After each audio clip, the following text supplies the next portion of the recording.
भोलि 2082 साल कार्तिक 19 गते नेपाल कम्युनिस्ट पार्टी माओवादी केन्द्र, नेपाल कम्युनिस्ट पार्टी एकीकृत समाजवादी लगायत विभिन्न वामपन्थी पार्टीहरूको बीचमा पार्टी एकता घोषणा हुँदैछ।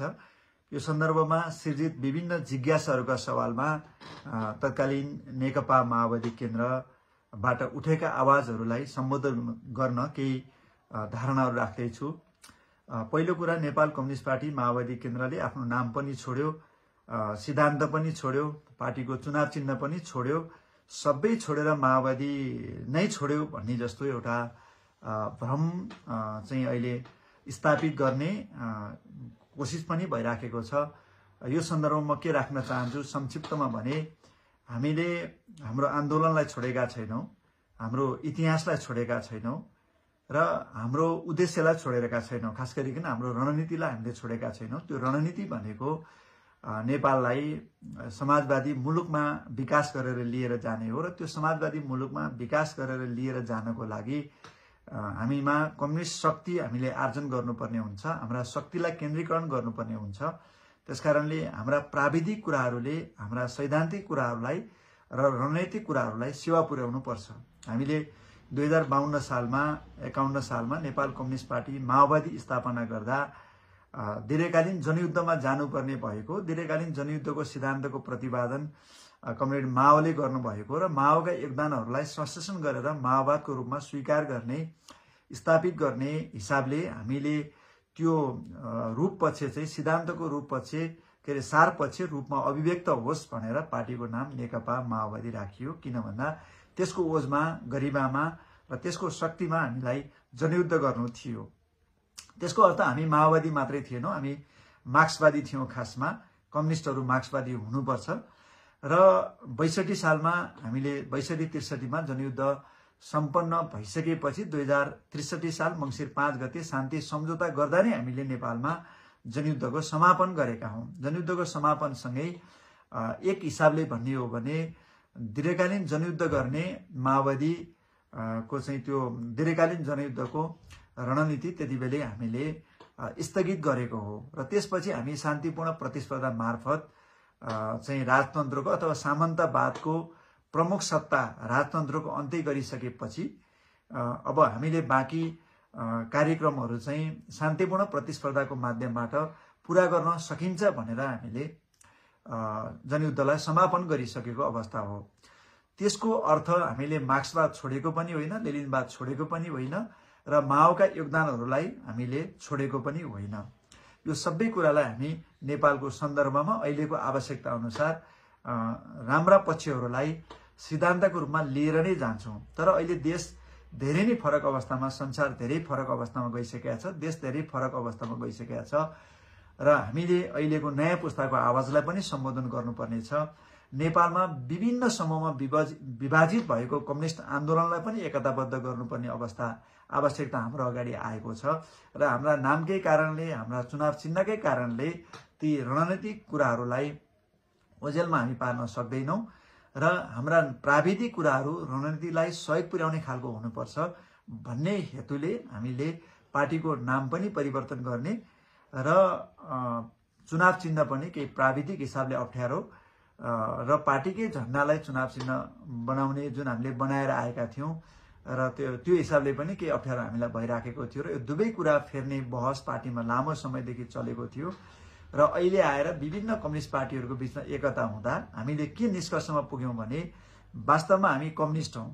कहाँका भन्दा नेपालका भनेपछि हामीले पार्टीको नाम नै नेपाली कम्युनिस्ट राखौँ भन्ने एउटा बहस चलायौँ पार्टीभित्र आन्तरिक हिसाबले। यो एकतामा आबद्ध हुने सबै पार्टीको बीचमा र सबै पार्टीको बीचबाट सहमतिबाट अहिले हामीले नेपाली कम्युनिस्ट चाहिँ पार्टीको नाम राख्ने एउटा निष्कर्षमा हामी पुगेका छौँ, जुन सर्वथा जायज छ। 2006 सालमै पार्टी स्थापना गर्दा त्यति बेला पुष्पलालहरूले नेपाली कम्युनिस्ट राखिदिनु भएको भए हाम्रो जिब्रोमा पनि त्यही झुन्डिन्थ्यो, हाम्रो मन मस्तिष्कमा पनि त्यही बस्थ्यो, हामी त्यसमा अभ्यस्त हुन्थ्यौँ। अहिले हामीलाई नौलो जस्तो लागेको छ केही समयमै नेपाली कम्युनिस्ट पार्टी स्थापित हुन्छ, लोकप्रिय हुन्छ भन्ने कुरामा हामी विश्वस्त छौँ र सिद्धान्तको सवालमा कम्युनिस्टहरू भनेको मार्क्सवादी हुन्। मार्क्सवादको विकसित रूप लेनिनवाद, मार्क्सवादको विकसित रूप माओवाद अथवा माओ विचार अथवा माओ लगायत अन्य नेताहरूको योगदान हो। त्यो कुराहरूलाई हामीले छोडेका छैनौँ। त्यसलाई एउटा बहसको रूपमा निरन्तर रूपमा लिएर जाने र त्योभन्दा सबैभन्दा महत्त्वपूर्ण कुरा के हो भने अहिलेको 21 शताब्दीको यो सूचना प्रविधि र एआईको विकासको अवस्थामा हामीले समाजवादमा देशलाई कसरी लिएर जाने भन्ने सिद्धान्तको विकास गर्नुपर्ने चुनौती चाहिँ हाम्रो अगाडिको ठुलो चुनौती हो। त्यसकारणले हाम्रो ध्यान त्यतातिर केन्द्रित हुनुपर्छ र एउटै कम्युनिस्ट पार्टी निर्माण गरेर कम्युनिस्ट शक्तिलाई मजबुत बनाएर अगाडि जाने कुरा नै अहिलेको लागि उपयुक्त कुरा हो। त्यसकारणले हामीले पार्टीको नाम पनि नेपाली कम्युनिस्ट हामीले छोडेका छैनौँ। माओवादी, समाजवादी, साम्यवादी पार्टीभित्र विभिन्न नेताका नामबाट फलानु समूह, तिलानो समूह भनेर राख्ने कुनै जरुरी छैन। हामीले विगतमा राख्यौँ एउटा पहिचानको लागि, एउटा सन्देशको लागि पनि, तर त्यो रूप पछि हो, सार पछि त्यो होइन। त्यसकारणले सारमा हामी नेपाली कम्युनिस्ट, हाम्रो पार्टीको नाम नेपाली कम्युनिस्ट हो, हामी नेपाली कम्युनिस्ट पार्टी हौँ। यसले नै समग्र कुरालाई पूरा गर्छ भन्ने लाग्छ। चुनाव चिन्हको सन्दर्भमा गोलाकार भित्रको हँसिया हथौडा चुनाव चिन्ह अप्ठ्यारो भयो जनताहरूलाई, अथवा नारा लगाउन नि अप्ठ्यारो भयो, लेख्न बनाउन सबै हिसाबले चाहिँ अलिकति चुनाव चिन्ह लामो भयो। यसलाई सजिलो बनाऊ, छरितो बनाऊ, 2 अक्षरको चुनाव चिन्ह बनाऊ भन्ने लामो समयदेखि हामीले कोसिस गरिराखेका थियौँ र अहिले एकताको सन्दर्भ पनि पारेर तारा अथवा स्टार, जहाँ संसारभरिका कम्युनिस्टहरूले एउटा क्रान्तिको प्रतीकका रूपमा चाहिँ टोपीमा तारा बनाएर लगाउने चलन छ। हामी विश्व क्रान्तिका नायक भन्छौँ। चे गेभारादेखि होस्, माओको कुरा होस्, अथवा चिनिया जनमुक्ति सेनाको कुरा होस्, नेपाली जनमुक्ति सेनाको कुरा होस्, अथवा विभिन्न कम्युनिस्ट पार्टीका वर्गीय सङ्गठनहरूको कुरा होस्, तारालाई एउटा प्रतीकको रूपमा कम्युनिस्टहरूले प्रयोग गर्दै आइराखेको छ। र अहिले बृहत कम्युनिस्ट एकता हुँदा तारा चुनाव चिन्हलाई स्थापित गरेर लिएर जाउँ भन्ने कुरा हामीले गरेको हो। 2048 सालमा हँसिया हथौडा तारा हाम्रो चुनाव चिन्ह थियो तत्कालीन जनमोर्चा नेपालको। 2063 सालमा आएर मात्रै हामीले गोलाकार भित्रको हँसिया हथौडा चुनाव चिन्ह राखेको हो। त्यति बेला हामी हँसिया हथौडालाई नै चुनाव चिन्ह राख्न चाहन्थ्यौँ। पार्टीको झण्डा चुनाव चिन्ह राख्न पाइँदैन भनेर विभिन्न कम्युनिस्ट पार्टीहरूको अवरोध अथवा एक किसिमको चाहिँ असहमति पछि झण्डालाई चुनाव चिन्ह नबनाऊ भनेर हामीले गोलाकार भित्रको हँसिया हथौडा चुनाव चिन्ह हामीले बनाएको हो 64 सालमा। त्यसकारणले चुनाव चिन्ह भनेको एउटा चिन्ह हो, त्यसलाई हामी स्थापित गर्न सक्छौँ। यो कुरा पनि प्राविधिक नै हो। त्यसकारणले हामीले न हाम्रा योगदानहरू बोलेका छौँ, न हाम्रा कर्तव्यहरू बोलेका छौँ, न हाम्रो लक्ष्य उद्देश्य र रणनीति बोलेका छौँ। हामीले नेपाललाई समाजवादतर्फ लानुपर्छ। समाजवादमा लानको लागि हामीलाई बृहत शक्ति आवश्यक पर्छ। त्यसको लागि नेपालका सबै कम्युनिस्टहरू एकताबद्ध हुनैपर्छ। आज भए पनि नभए पनि भोलि हुनैपर्छ। विभाजित भएर गएका तत्कालीन माओवादीबाट क्रान्ति गर्ने भनेर अथवा कमरेड प्रचण्डको नेतृत्वमा अगाडि जान सक्दैन, हामी आफै गर्छौँ भनेर विभाजित भएर जानुभएका स्थापित नेताहरू पार्टी विभाजनपछि उहाँहरू कुन अवस्थामा हुनुहुन्छ हामी सबैले देखेकै भोगेकै छौँ। त्यसकारणले विभाजनमा शक्ति छैन।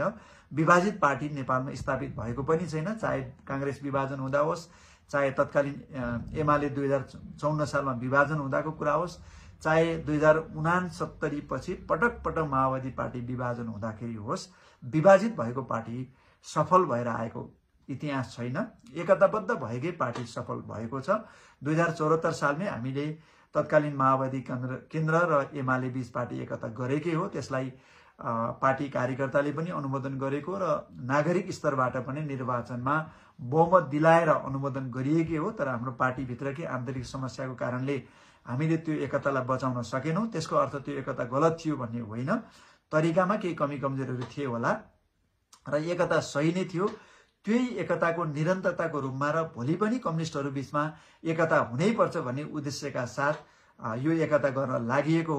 त्यसकारणले अहिले कोही नेता कार्यकर्ताहरू एकतामा विभिन्न कारणले आउन नसके तापनि दीर्घकालीन हिसाबले हामी यही आन्दोलनमा कम्युनिस्ट पार्टीमै एकताबद्ध हुनुपर्छ। त्यसकारणले नेपाली कम्युनिस्ट पार्टी नामले पनि सबैको लागि एउटा साझा नाम हो। भोलि विभिन्न पार्टीहरूको बीचमा एकता हुँदा पनि यो नामले कसैलाई नामकै कारणले बाधा व्यवधान यसले खडा गर्दैन। चुनाव चिन्ह पनि कुनै पार्टीको झन्डा जस्तो नभएपछि सबैको लागि एउटा साझा हुन्छ। त्यसकारणले चुनाव चिन्ह र नामलाई लिएर पार्टीले छोड्यो भन्ने कुरा सही कुरा होइन। यसको पछाडि हामी लाग्नु हुँदैन। जहाँसम्म सिद्धान्तको कुरा छ, मैले अघि नै भने एकता भनेपछि सबैको सिद्धान्तलाई हामीले मिलाएर लिएर जाने हो। त्यहाँ नेपाल कम्युनिस्ट पार्टी, एकीकृत समाजवादी लगायतका विभिन्न पार्टीहरू, तत्कालीन नेकपा माओवादीबाट विभाजन भएका विभिन्न पार्टीहरू, नेकपा माओवादी केन्द्र लगायत हामी सबै छौँ। मार्क्सवादलाई मान्ने, मार्क्सवाद लेनिनवाद मान्ने अथवा माओवादलाई मान्ने, माओका योगदानहरूलाई मान्ने, माओ विचारधारा मान्ने विभिन्न घटकहरू यसमा हामी समावेश भएका छौँ। र यो सबै मार्क्सवाद लेनिनवाद माओवाद मात्रै नभएर नेपालको अहिलेको कन्टेक्स्टमा कम्युनिस्ट आन्दोलनलाई अगाडि बढाउनको लागि के विचारको विकास गर्नुपर्छ र कुन सिद्धान्त अवलम्बन गर्नुपर्छ भन्ने प्रश्नको उत्तर पनि हामी नेपाली कम्युनिस्टहरूले दिनुपर्ने समय आएको छ। त्यसकारणले हामी इतिहासका सिद्धान्तलाई भट्याएर मात्रै बस्ने अवस्थामा छैनौँ। समयले सृजना गरेको नयाँ चुनौतीलाई पनि समाधान गरेर हामी जानुपर्ने अवस्था छ।